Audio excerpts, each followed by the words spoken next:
Hello mga kapetals! Welcome to my mini vlog! Sunday ngayon kaya it's family day! Ngayong hapon nga nagsimba kami dito sa Poblacion Giginto.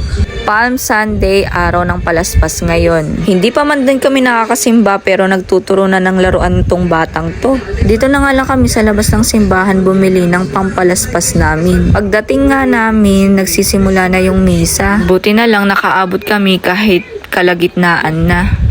Pag may kasama ka talagang bata, hindi ka makakasimba ng mabuti, hindi ka makakapakinig kay Father. Sa sobrang init kasi sa loob, gusto ng anak ko sa labas na lang. Buti na lang nakisama siya, gusto niya kasi makita si Papa Jesus, kaya ayan, nakapasok kami.